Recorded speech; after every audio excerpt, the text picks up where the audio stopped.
CJP cockroach Janata party ఇప్పుడు ప్రస్తుతం దేశంలో వినబడుతున్నటువంటి పేరు. కానీ ప్రస్తుతం దేశంలో కాకుండా ప్రపంచవ్యాప్తంగా కూడా ఎంతో ఆదరణ పొందుతున్నటువంటి ఈ పార్టీ ప్రస్తుతానికి ఏదైతే 2 రోజుల క్రితం పార్లమెంటుని ముట్టడించిన సందర్భంలో జరిగినటువంటి సంఘటనలపై మాట్లాడడానికి మనతో పాటు ఉన్నారు హైకోర్టు అడ్వకేట్ ఉదయకాంత్ గారు.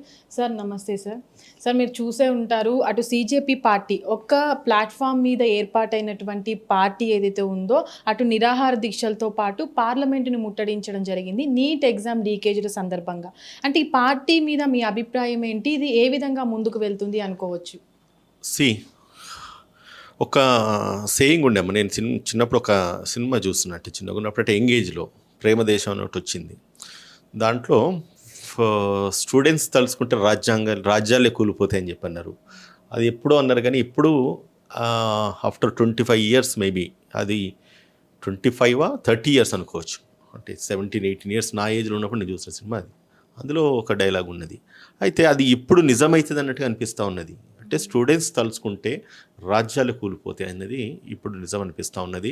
ఎక్కడో ఒక మూలన ఏదో ఒక వ్యక్తి ఏదో ఒక చోట, అంటే ఏదో ఒక చోట కాదు, ఒక హయ్యర్ సుప్రీం జ్యుడిషియరీలా ఆయన ఒక స్టేట్మెంటు అది ఈరోజు ఇంత పెద్ద ఉద్యమానికి దారితీసింది. అంటే విద్యార్థులు, యువత అంతా కూడా కాక్రోచ్ల మాదిరిగా దేశాన్ని, అంటే ఆర్టీఐ చట్టాన్ని వినియోగించుకుంటున్నప్పుడు దేశాన్ని భ్రష్టు పట్టిస్తున్నారనే విధంగా ఒక సుప్రీంకోర్టు చేసిన ఒక వాక్యము ఇది ఇంత పెద్ద ఉద్యమాన్ని దారితీస్తుంది. ఇదివరకు మనం చూసిన నిర్భయ కేసు, రైతు ఉద్యమాలు చూసినాము, ఢిల్లీ జంతర్ మంతర్లు జరిగిన గొడవలు ఏదైతే చూసినామో అన్నిటికంటే కూడా ఈరోజు స్టూడెంట్స్ మొన్న తీసుకున్న ఒక ర్యాలీ ఏదైతే ఉన్నదో దేశాన్ని మొత్తం కూడా కుదిపేసింది. అంటే ఒక రకంగా చూడాలంటే నిజంగానే విద్యార్థులు, యువత తలుచుకుంటే ఏదైనా చేయగలుగుతారు, ఏదైనా సాధించగలుగుతారు అన్న ఒక మెసేజ్ అయితే వెళ్ళింది. మొన్న కాక్రోచ్ జనతా పార్టీ ఒక అంత పెద్ద ర్యాలీ తీయడము ఏది నీట్ ఎగ్జామ్కి ఉద్దేశించి, దాన్ని నిన్న కూడా ప్రతిపక్ష పార్టీ, నిన్న రాహుల్ గాంధీ గారు కూడా బయటికి రావడము, ప్రియాంక గాంధీ గారు రావడము, అండ్ ఈవెన్ మల్లికార్జున ఖర్గే గారు కూడా వచ్చేసి దాన్ని ఇష్యూను రేజ్ చేయడము, ధర్మేంద్ర ప్రధాన్ రాజీనామా చేయాలి, నీట్ ఎగ్జామ్స్ పేపర్ లీక్ అయిన దానికి బాధ్యత వహించాలని చెప్పేసి నిన్న లీడర్ ఆఫ్ అపోజిషన్ కూడా బయటకు వచ్చినారు. అంటే మొన్నటిదాకా ఏం జరుగుతుంది అనుకున్నారంటే ఏదో తక్కువ అంచనా వేస్తున్నారు కాక్రోచ్ జనతా పార్టీని, విద్యార్థులని కేంద్ర ప్రభుత్వం తక్కువ అంచనా వేసిండ్రు. కానీ దాని యొక్క రెప్లికేషన్స్ ఎంత దారుణంగా తీసిండ్రంటే, అంటే ఎవరు ఊహించని విధంగా మొన్న ర్యాలీ అయితే జరిగిందమ్మా. సో నిన్న కూడా రాహుల్ గాంధీ గారిని అరెస్ట్ చేయడము, ఆయనకు గాయాలు కావడం కూడా ఒక పెద్ద సంచలనం కింద మారింది. నిన్న జరిగింది ఏంది, ఏదైతే మొన్న ఇన్సిడెంట్ జరిగిందో దాన్ని ఉద్దేశించి leader of opposition Rahul Gandhi గారు మాట్లాడుతూ, మాకు ఈరోజు దీని మీద చర్చించడానికి పార్లమెంట్లో మాకు సమయం కావాలని అడిగినారు. నేను గవర్నమెంట్తో ఒకసారి డిస్కస్ చేసేసి నేను కన్సల్ట్ ఇస్తానని చెప్పి స్పీకర్ చెప్పడము, దాన్ని గవర్నమెంట్ కన్సల్ట్ ఇవ్వకపోవడము, ఇమీడియట్గా రాహుల్ గాంధీ గారు, ప్రియాంక గాంధీ గారు, మల్లికార్జున ఖర్గే గారు ప్రైమ్ మినిస్టర్ గారు ఇంటికి వెళ్ళేసి ధర్నా చేయాలన్న ప్రాసెస్ నేను కొనసాగింది. అందులో భాగంగా కూడా even leader of opposition detain చేసినారు పోలీసులు, మళ్ళీ రిలీజ్ చేసినారు. బట్ ఏదేమైనప్పటికీ ఒక మెసేజ్ అయితే వెళ్ళింది ఏంటంటే, మొన్నటి దాకా ధర్మేంద్ర ప్రధాన్ రాజీనామా చేయాలనేసి అనుకున్నారు, ఆయనను గద్దె దించాలని చెప్పేసి విద్యార్థులు, యువత, కాక్రోచ్ జనతా పార్టీ ఒక పిలుపునిచ్చింది. కానీ ఈరోజు ఆలోచించితే అసలు మరి ధర్మేంద్ర ప్రధాన్ రాజీనామా చేయాలా, లేదంటే కనుక ప్రధానమంత్రి రాజీనామా చేయాలా అన్నది ఇవాళ చర్చలకు వస్తూ ఉన్నది. మీరు చేస్తారా, లేదంటే విద్యార్థులంతా కలిసి మిమ్మల్ని గద్దె దించాలా అన్నది ఈరోజు చర్చలకు వస్తూ ఉన్నది. ఇది ఏమాత్రము అబద్ధం కాదు, ఇది నిజం కాబోతున్నది అన్నది రేపు మనకు భవిష్యత్ చెప్పబోతుంది, అది చరిత్ర పట్టులో నిలవబోతుందమ్మా. బీజేపీని గద్దెదించడానికి అని చెప్పేసి విద్యార్థులు ఏదైతే నిర్ణయం తీసుకున్నారో, నీట్ పేపర్ లీక్ ఇప్పుడు కాదు సమస్య, అది ఇదివరకు కూడా అది జరిగింది. అంటే సుమారుగా నాకు తెలిసి 20 నుంచి 25 లక్షల మంది విద్యార్థులు ఎగ్జామ్ రాస్తే, మెడికల్ టెస్ట్ రాస్తే, నేషనల్ ఎంట్రన్స్ టెస్ట్ ఏదైతే ఉన్నదో దాంట్లో ఆల్మోస్ట్ పేపర్ లీక్ అయింది. అండ్ పేపర్ 30,000 నుంచి 20 లక్షల రూపాయల దాకా అమ్ముకున్నారని చెప్పి వార్తలలో వచ్చినాయి. ఆల్మోస్ట్ 120 నుంచి 150 క్వశ్చన్స్ కూడా ఈక్వల్గా టాలీ అయితే లీక్ అయినాయి. సుమారుగా అంటే వాట్సాప్, ఇన్స్టాగ్రామ్, సోషల్ మీడియాలలో పేపర్లు వైరల్ అయినాయి. ఇంత దయనీయమైన పరిస్థితిలో మరి మీ ఇంటెలిజెన్స్ ఏం చేస్తుంది? మొన్న ఏదైతే ఇష్యూ జరిగిందో దాన్ని ఉద్దేశించే ఇంటెలిజెంట్ వైఫల్యం. అంతకంటే ముందు మీరు ఏదైతే పేపర్ లీక్ చేయడం మీ యొక్క వైఫల్యం, కొందరిని సస్పెండ్ చేస్తే కాదు కదా, బాధ్యత వహించాల్సింది ఎవరు, బాధ్యత నిర్వర్తించాల్సింది ఎవరు, దాన్ని ప్రొటెక్ట్ చేయాల్సింది ఎవరు, వాళ్ళే. నేషనల్ టెస్టింగ్ ఏజెన్సీ ఏదైతే సెంట్రలైజ్ అయిందో దాన్ని ఎందుకు స్టేట్ వైడ్ కండక్ట్ చేయొద్దు? ఇప్పుడు ఎప్పుడైతే బాధ్యత ఒక ఇష్యూని ఒక యూనిట్ కానీ, ఒక ఇన్స్టిట్యూషన్ కానీ, ఒక ప్రభుత్వం కానీ సెంట్రలైజ్ చేసుకుని మా గుప్పిట్లోనే పెట్టుకోవాలని అనుకున్నప్పుడు, ఇటువంటి పరిణామాలు దారి తీసినప్పుడు బాధ్యత వహించాల్సింది కేంద్ర ప్రభుత్వమే కదా, సెంట్రల్ హోమ్ మినిస్టరే కదా. ఆయనను ఎందుకు సస్పెండ్ చేయొద్దు? నీకు ఒక్క మినిస్టర్ని తీసేయడం వల్ల నీకు అయిన నష్టమేముంది? ఇంతమంది విద్యార్థులు, లక్షల మంది విద్యార్థులు, కోట్ల మంది భారతదేశ జనాభా అండ్ దేశవ్యాప్తంగా ఇంత సంచలనం మారింది ఎందుకు? ఒక్క వ్యక్తిని. ఆ ఒక్క వ్యక్తిని అంటే బీజేపీకి ఉన్న మొండి పట్టు ఏదైతే ఉన్నదో ఒక వ్యక్తిని కాపాడుకోవడానికి అయినా నీకు ఇంకో మాట అడుగుతానమ్మా, నువ్వు ఆ వ్యక్తిని తీసేయడం వల్ల నువ్వు కాంగ్రెస్ ఉన్నో లేదంటే కనుక తెలుగుదేశం ఉన్నో లేదంటే కనుక ఇంకొక పార్టీ ఉన్ని నువ్వు ఆ మంత్రి పదవి ఇయ్యము కదా. నువ్వు సేమ్ పార్టీ సేమ్ వ్యక్తిని ఇస్తావు. అది నెగ్లిజెన్స్ మినిస్టర్ వల్ల జరిగింది, మినిస్ట్రీలో జరిగింది. దాన్ని బాధ్యత వహిస్తూ కేవలం మినిస్టర్ చేసిందిగా, అవునా కాదని పక్కన పెడితే దానికి బాధ్యత వహిస్తూ ఈరోజు నీ మినిస్టర్ని తీసేయాలని చెప్పేసి ఈరోజు విద్యార్థులంతా కూడా రోడ్డు మీదకి వచ్చిండ్రు. అట్లీస్ట్ ఇంకొకసారి ఇది పునరుద్ధరణ కాదని చెప్పి వచ్చిండ్రు. ఒక్క వ్యక్తి గురించి అంటే బీజేపీకి ఉన్న మొండి పట్టు చూడండి, ఒక్క వ్యక్తి గురించి అని చెప్పేసి ఇంతమంది విద్యార్థులని కర్రలతోని, లాఠీలతోని అండ్ లాఠీలకు ముళ్ళు పెట్టేసి కొట్టడం ఎంత మటుకు సబబమ్మ? ఆడపిల్లల బట్టలు జిలిగేదాకా కొడతారా? పోలీసులు వ్యవహరించిన సరళి ఏదైతే పోలీసులు వ్యవహరించిన తీరుని ఈరోజు దేశమంతా కూడా ముక్త కంఠంతో ఖండిస్తూ ఉన్నది. మరి ఇటువంటి పరిస్థితిని తీసుకురావడానికి గల కారణం ఒక్క మంత్రిని కాపాడుకోవడానికి అని చెప్పి ప్రధాని నరేంద్ర మోడీ పన్నుతున్న కుట్రల్లో భాగంగా ఇంతమంది విద్యార్థులు ఈరోజు వాళ్ళ బతుకులు రోడ్డు మీదకి వచ్చినాయి, వాళ్ళ జీవితాలు నాశనం అయిపోయినాయి. దేశం మీద కూడా నమ్మకాన్ని కోల్పోయే విధంగా ఈరోజు బీజేపీ ప్రభుత్వం పరిపాలిస్తుందంటే ఏదున్న ఒకటే, పోయే కాలం దగ్గరకు వస్తే కనుక దాన్ని ఎవడూ ఆపలేడు. వాళ్ళ టైము, వాళ్ళ సమయం ఆసనమైంది. బీజేపీ ఖచ్చితంగా ప్రభుత్వంలోంచి దిగిపోతుంది.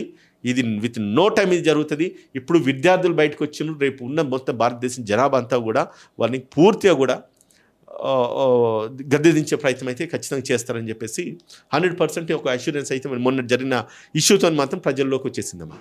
చాలా వరకు సార్ మనం చూసినట్లయితే ఆ ప్రొటెస్ట్కి చాలామంది స్టూడెంట్స్ కావచ్చు, అటు విద్యార్థులతో పాటు తల్లిదండ్రులు కూడా హాజరవ్వడం జరిగింది.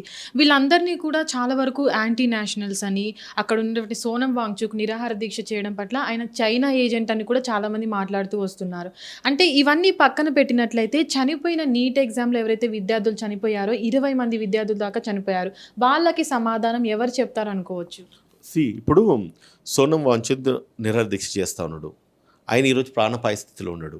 ఫస్ట్ ఇన్స్టెన్స్లో ఇదే ఇష్యూను కనుక వాళ్ళు ఒక 4-5 రోజుల క్రితమే అడ్రస్ చేసి ఉంటే నిన్న కాక మొన్న జరిగిన ఇష్యూ అంత ఎక్స్కలేట్ కాకపోయేది. అండ్ పేరెంట్స్ కాదు మాట్లాడుతున్నారమ్మా, మీరు ఏమంటున్నారు? పేరెంట్స్ గురించి మాట్లాడుతున్నారు కానీ చిన్న చిన్న పిల్లలు 13-14 ఇయర్స్ గర్ల్స్ అందరూ కూడా బయటకు వచ్చిండ్రు. వాళ్ళ మీద కూడా లాఠీ చార్జ్ జరిగింది, వాళ్ళ బట్టలని చింపేసిండ్రు. ఎన్ని వీడియోలు మనం చూస్తూ ఉన్నాం, రక్తాలు గారిపోతున్నాయి, తలకాయలు పగిలిపోతూ ఉన్నాయి, నానా రకాల హంగామా చేసిండ్రు. సో ఇవన్నీ కూడా ఇంత అనర్థానికి దారి తీయడానికి కారణం అధికార దాహం ఒకటే. బీజేపీకి ఉన్న అధికార దాహం ఏదైతే ఉన్నదో దాన్ని ఇంతటి అనార్థానికి దారితీసింది. తప్పు చేసినప్పుడు వాళ్ళు తప్పు చేసినారు, తప్పును వాళ్ళు సమర్థించుకోవాలి. వాళ్ళు ఎప్పుడైతే సోనం వాంగ్చుక్ ఎప్పుడైతే నిరాహార దీక్ష చేసి ప్రాణాపాయ స్థితిలో ఉన్నాడో ఆయన అరెస్ట్ చేసేసి హాస్పిటల్ పంపించేదానికంటే, ఈయన రేపో మాపో చనిపోతారనే స్థితిలో ఆయన హాస్పిటల్ పంపించేదానికంటే ఒక్క వ్యక్తిని తప్పించుండుంటే కనుక బీజేపీ ఒక అంటే వాట్ యు కాల్ లైక్ అంటే వాళ్ళ యొక్క డిగ్నిటీ కానీ వాళ్ళ యొక్క ఇంటిగ్రిటీ కానీ మొత్తానికైతే ప్రొటెక్ట్ అయ్యేది, రక్షించబడేది, వాళ్ళ యొక్క పేరు నిలబడేది. కానీ వాళ్ళొక అంటే సెల్ఫ్ అంటే రాజకీయాలల్లో సెల్ఫ్ ఈగోయిస్టిక్ అంటాము. అండ్ సేమ్ టైము వాళ్ళ యొక్క ప్రామినెన్స్ నిలబెట్టుకోవడానికి అని చెప్పేసి ఏదైతే మొండి పట్టుదలతో ఉన్నారో ఈరోజు ఒక పెద్ద అనర్థానికి దారితీసింది. ఇది వాళ్ళ డిసాస్టర్, అది నథింగ్ టు వరీ. ఏదంటే నెక్స్ట్ ఇంకొక ప్రభుత్వాలు మారుతాయి, ఇటువంటి మళ్ళీ పునరుద్ధరణ కాకుండా ప్రభుత్వాలు చూస్తాయి. అందులో భాగంగానే నిన్న ఏదైతే అంటే ప్రతి అంటే బ్యాడ్ ఇన్సిడెంట్ ఇంకా ఏదో ఒక గుడ్ ఉంటుంది అన్నట్టుగా నిన్న ఏదైతే జరిగిందో అది ఒక ఉద్యమం గట్టిదైనప్పుడు కూడా నెక్స్ట్ ఇటువంటిది పునరుద్ధరణ కాకుండా మాత్రం 100% నిర్ణయం తీసుకుంటారు. ఎప్పుడైతే పేపర్ లీక్ అయిన తర్వాత మళ్ళీ ఎగ్జామ్ కండక్ట్ చేసిండ్రు. లీక్ కాకుండా ఎందుకు చూసుకోలేకపోయినారు? మరి మీరు అన్నట్టుగా ఇంతమంది విద్యార్థులు చనిపోయిన ప్రాణాలను వెనక్కి తీసుకురాలేం. ఎంతో స్వప్నంతో ఎన్నో కలలు కనేసి ఈరోజు యువత చదువుకొని కష్టపడి ఎగ్జామ్ రాసి క్వాలిఫై అవుతా అనకాడ ఇది ఎట్లయితే ఓట్ చోరీ లెక్కనే పేపర్ల చోరీలు, మళ్ళీ దాని తర్వాత ర్యాగింగ్లు చేసిన రిగ్గింగ్ చేసేసి లేదంటే ఈవీఎంను ట్యాంపర్ చేసినట్టుగా కొత్త ఓట్లు తెచ్చుకున్నట్లుగా ఈ ఎగ్జామ్స్లలో కూడా విద్యార్థుల జీవితాలలో కూడా పేపర్లు లీక్ చేసేసి వాళ్ళు డాక్టర్లు అయితే ప్రాణాలు ఏం కాపాడతారమ్మా. ఇంతవరకు మనం మెడికల్ మాఫియా గురించి ఎంతో కొట్లాడినాము. మరి ఇటువంటి విద్యార్థులు కాపీలు కొట్టేసి డాక్టర్లు అయితే మరి ప్రజల ప్రాణాలు ఏం కాపాడతారు వీళ్ళు? మరి ఇటువంటి వాళ్ళు వచ్చేసి దేశాన్ని ఏం రక్షిస్తారు? అండ్ ఇంకొకటి విద్యా వ్యవస్థ కూడా నిన్న రాహుల్ గాంధీ గారు మాట్లాడినట్టుగా ఎడ్యుకేషన్ ఎందుకు ఒక పెద్ద మాఫియా కింద తయారైతా ఉన్నది, ఎడ్యుకేషన్ ఎందుకు ఒక కామన్ మ్యాన్కి రీచ్ అయితే లేదు, ఒక సాధారణ వ్యక్తి చదువుకోవాలంటే ఎడ్యుకేషన్ ఎందుకు కొనుక్కోవాల్సిన పరిస్థితి ఏర్పడింది. ఇన్ని కోట్లు పెట్టి ఈరోజు మనం మెడికల్ సీట్లు చూస్తామో మెడికల్ కాలేజీలకు వెళ్తే 1.5 ఫీజులు ఉన్నాయి, 50 లక్షల 60 లక్షల రూపాయల నెల ఫీజులు ఉన్నాయి. డొనేషన్లు కడితే తప్ప ఈరోజు మెడికల్ సీట్లు దొరకలేవు. మరి మెడికల్ అంటే ప్రాణాలు కాపాడాల్సిన డాక్టర్లు ఈరోజు ఇంత విచ్చలవిడిగా కాపీలు కొట్టేసి ఎగ్జామ్లు పాస్ అయిన తర్వాత వాటి ప్రాణాలు ఎందుకు కాపాడతారమ్మా? ఈరోజు మెడికల్ మాఫియా ఏదైతే ఈరోజు వ్యాపిస్తూ ఉన్నదో, అంటే మెడికల్ నెగ్లిజెన్స్ ఏదైతే ఉన్నదో కమర్షియలైజ్ చేసుకున్నారు. మొత్తం మెడిసిన్ అంతా కూడా ఆరోగ్యాన్ని కమర్షియలైజ్ చేస్తున్నారు, ఎంకరేజ్ చేసుకుంటున్నారు. కమర్షియల్ హాస్పిటల్స్ వస్తూ ఉన్నాయి. వీటిని అన్నిటిని కూడా పూర్తిగా నిర్మూలించాలి.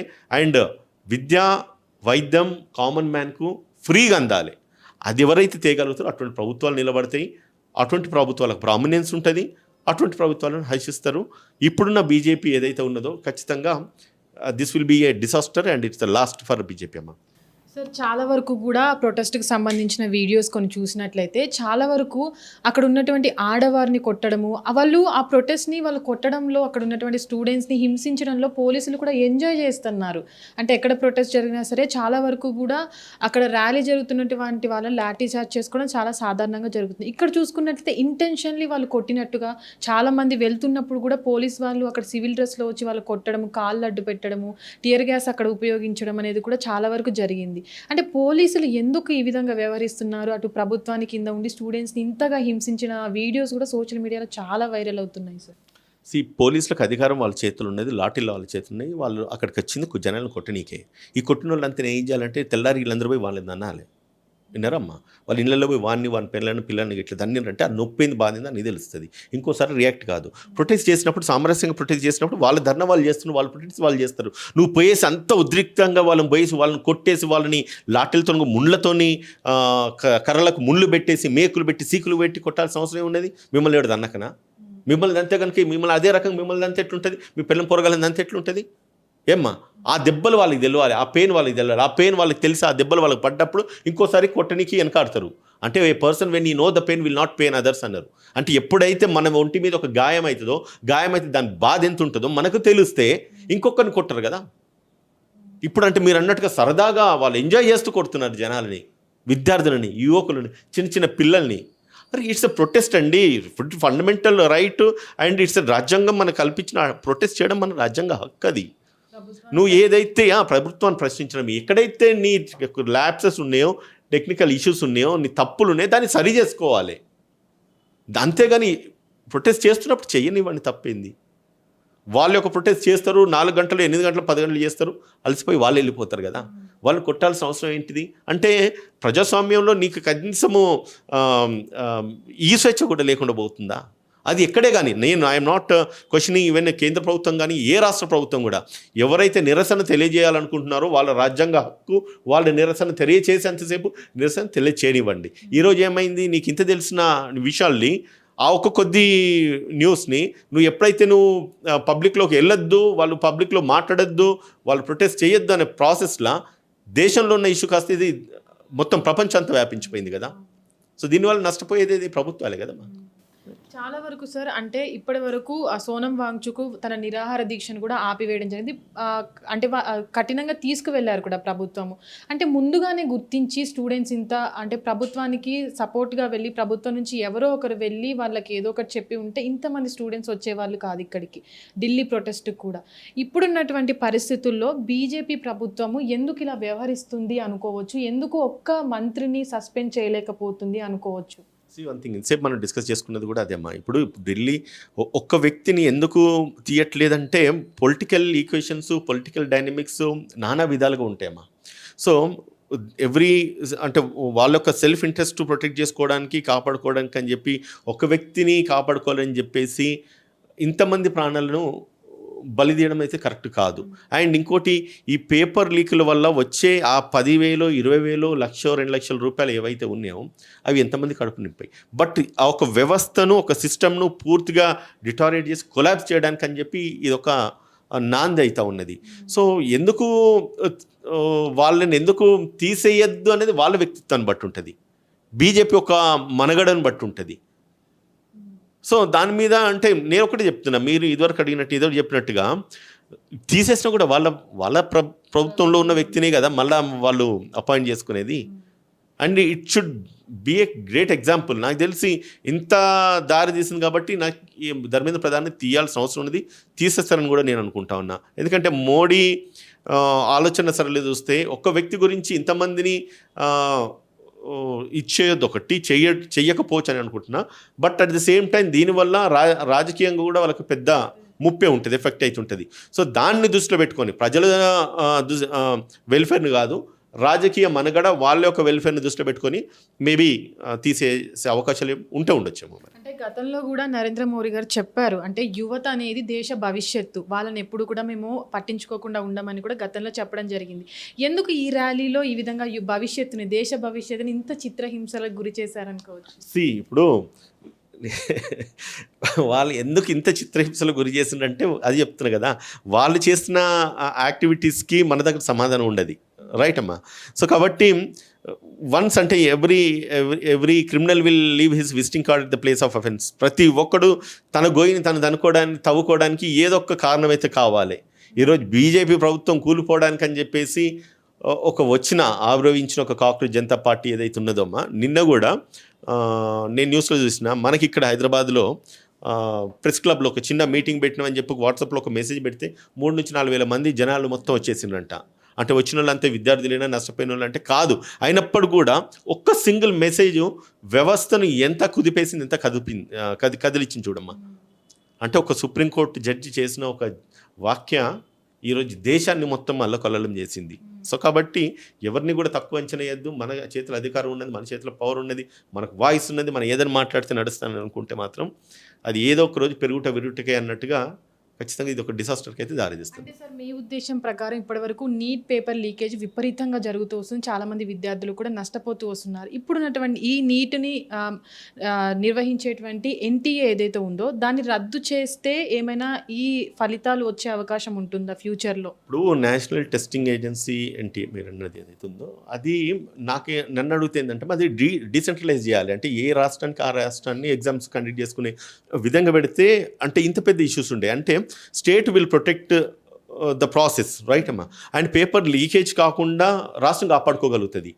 అంటే ఎప్పుడైతే ఒక పేపర్ని 4 పేపర్ని దేశవ్యాప్తంగా స్ప్రెడ్ చేయాలి అనుకున్నప్పుడు లీకేజ్ అయినప్పుడు దేశమంతా అది లీక్ అవుతుంది, అది ఎవ్రీ స్టేట్ ఎఫెక్ట్ అవుతుంది. కానీ డిఫరెంట్ ఏరియాస్లలో డిఫరెంట్ స్టేట్స్కి సంబంధించి ఎవరి స్టేట్ వాళ్ళు పెట్టుకోగలిగితే కనుక దీనికంటే అంటే మేజర్ డ్యామేజ్ అయితే రిస్ట్రిక్ట్ చేసుకోవడానికి ఛాన్సెస్ ఉంటాయి. అంటే ధర్మేంద్ర ప్రధాన్ రాజీనామా చేసినట్లయితే సిజేపీ పార్టీ వెనక్కి తగ్గుతుంది అనుకుంటున్నారు రీసెంట్ ప్రొటెస్ట్ చూసినట్లయితే? దీన్ని బట్టి చూస్తే అంటే ధర్మేంద్ర ప్రధాన్ ఒక్కటి రాజీనామా చేస్తే సిజేపీ వెనక్కి తగ్గుతుంది కాదు, నరేంద్ర మోడీ కూడా రాజీనామా చేయాల్సిన పరిస్థితి ఏర్పడుతుంది. అంటే ఇప్పుడున్నటువంటి యువత ఇప్పుడు మేలుకున్నారని కూడా చాలామంది అంటున్నారు. ఇన్ని సంవత్సరాల తర్వాత దేశం అంతా అల్లకల్లోలమైన తర్వాత మేలుకుంది. నేపాల్లో ఏదైతే జెంజీ ప్రొటెస్ట్ వచ్చిందో అది కూడా భారతదేశంలో రాబోతుంది సిజేపీ ప్రొటెస్ట్ తర్వాత అని కూడా చాలామంది అనుకుంటున్నారు. It's a good sign. ప్రశ్నించే వాళ్ళు ఉన్నారు కదా, ప్రభుత్వాలు మారుతాయి వీళ్ళ వల్ల. అంటే విద్యార్థులతో పెట్టుకుంటే ఏ ప్రభుత్వాలు కూడా నిలబడలేదమ్మా, ఇది మాత్రం వాస్తవం. ఇది students will definitely make a big revolution. నేటి బాల్డే రేపటి పౌరులు అనేసి మేము చిన్నప్పుడు చదువుకున్న దాంట్లో ఉన్నది. కానీ ఇంత ఇదిగా ఈరోజు అయితే ఏదైతే వచ్చిందో రెవల్యూషన్, ఏదైతే స్టూడెంట్స్ మధ్యలో విద్యార్థుల మధ్యలో వచ్చిందో, you should salute that. And డెఫినెట్గా దేశవ్యాప్తంగా ఒక గొప్ప మార్పు అయితే విద్యార్థులతో కానీ యువతతోనైతే వస్తుంది. అండ్ ఎప్పుడు కూడా ఏ ప్రభుత్వాలు కూడా యువతను తక్కువ అంచనా మాత్రం వేయద్దు.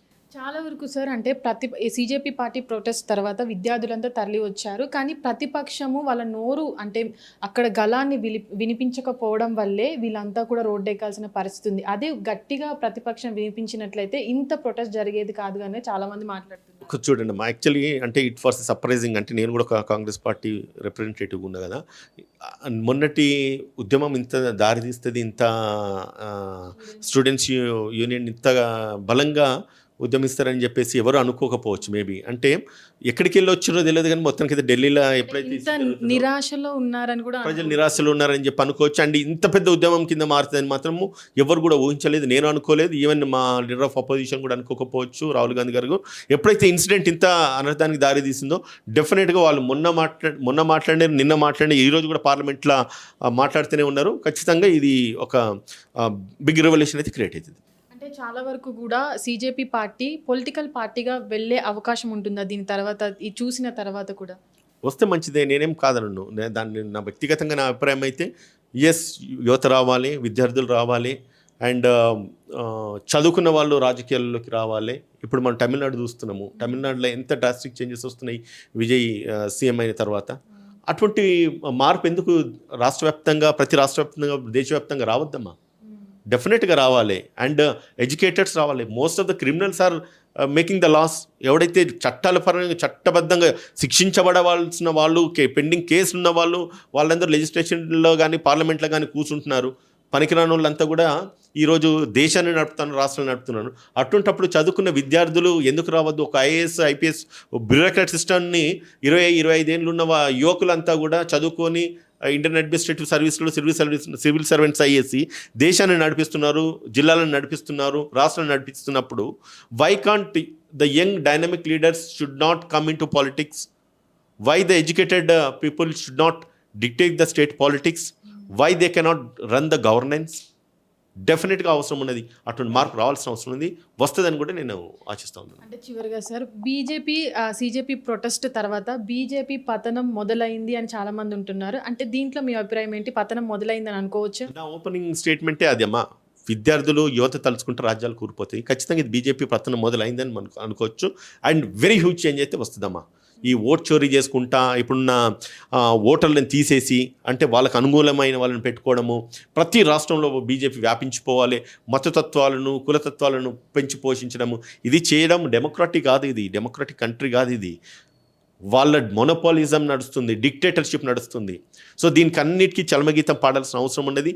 ఇది అంతం కాదు, ఇది ఆరంభం అని మాత్రం చెప్పండి. ఇప్పటి వరకు సీజేపీ ప్రొటెస్ట్ని చూస్తూ వస్తున్నాం, అది కొనసాగుతూ కూడా వస్తుంది. ఏదైతే ఎడ్యుకేషన్ మినిస్టర్ రాజీనామా చేయాలి అన్న దగ్గర నుంచి కూడా ప్రధానమంత్రి కూడా రాజీనామా చేయాలి అని కూడా ఇప్పుడు ఎవరైతే సీజేపీ పార్టీకి సపోర్ట్ చేస్తున్నటువంటి వాళ్ళు కూడా కోరుతున్నటువంటి పరిస్థితిలో ఇప్పుడున్నటువంటి సీజేపీ పార్టీ ఏ విధంగా ముందుకు వెళ్తుంది అనేది అయితే చూడాలి. హిట్ టీవీ యాప్, ఇందులో short news, live news, entertainment shows, movies, digital magazines తో పాటు మీ జిల్లా వార్తలను కూడా ఫ్రీగా చూడొచ్చు.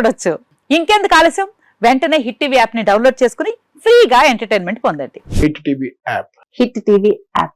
Please download hit TV app. Hit TV app ని ఫ్రీగా డౌన్లోడ్ చేసుకొని ఎంజాయ్ చేయండి. మీకు నచ్చిన ఎంటర్టైన్మెంట్ కోసం హిట్ టీవీ యాప్ ని ఫ్రీగా డౌన్లోడ్ చేసుకొని ఎంజాయ్ చేయండి. హిట్ టీవీ యాప్ ని డౌన్లోడ్ చేసుకుని ఆస్వాదించండి, ఆశీర్వదించండి. ఇంతమంది సెలబ్రిటీలు హిట్ టీవీ యాప్ ని డౌన్లోడ్ చేసుకోండి అని చెప్తున్నారంటే ఎంత మంచి యాప్ ఆలోచించండి. అమెరికాలో చదవాలనుకునే వాళ్ళకి విశ్వసనీయమైన పేరు మన శౌర్య కన్సల్టెన్సీ. UK లో 1 year masters, UK లో 1 year masters, 2 years work permit up to 5 years visa. Contact Saurya Consultancy. Contact 89851 89851.